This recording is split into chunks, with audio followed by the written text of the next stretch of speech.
Ny zavatra mandona voalohany indrindra am'ireo délégation atsika makany a Paris hisolo tenany malagasy amin'ny resaka ilepasy de tsy misy na iray ary ao anatin'izy ireo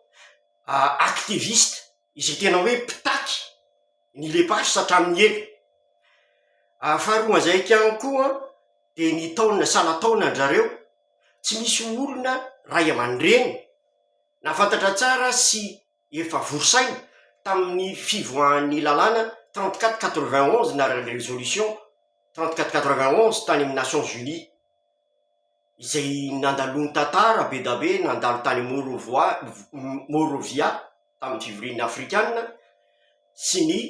tany Alahavanina fivoriany non aligné zay hoe tafavoaka amio. Izay zavatra zay za tsy hiteny hoe mahasolo tena malagasy very zareo na tsy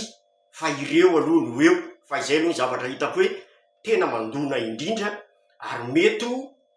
anisan'ny mampihena ny lanjan'ny malagasy satria olona tsy tena miaina ary tsy manana ny ataontsika hoe charisme tena afaka miady tanteraka. Na izany na tsy zany nefany ireo no eo araka ny teneniko teo de tsy maintsy mananteny itsika ny zavatra koa efa tapaka tao amin'ny CCI vato. Tsy inona zany fa fanatanterahana ny résolution 3491 bara 78 zay nitapahan'ny firenena mikambana eran'izao tontolo zao tany amin'ny ONU. Ao anatin'io de mametraka tsara ny fiandrianam-pirenena ny souveraineté nationale ny tsy fikitikitina ny faritra noho izany tsy edina hevitra intsony tsy ady hevitra intsony hoe any malagasy tsy any malagasy ny tany fa ny tany any malagasy. Ny sisa resahana de hoe ahoana ny pitsopitsony ahafahan'ny frantsay mamerina azy ny akoatran'izay fa nodikidinana ny saina ary zay ny tena mampanahy hoe ho latsaka ao anatin'izay vovo zay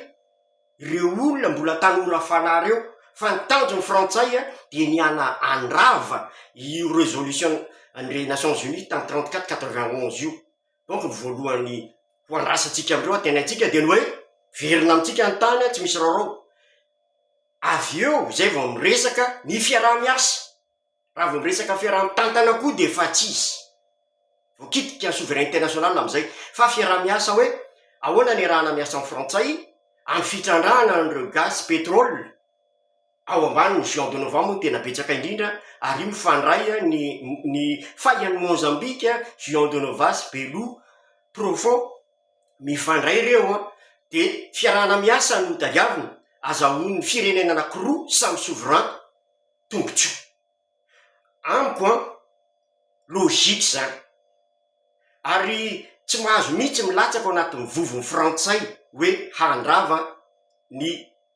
résolution 3491 fa eo no tena manamafy fa atsika malagasy ny lepasy zay ny ngamba no tiako lazaina raha mikasika an'io fivoriana androany io.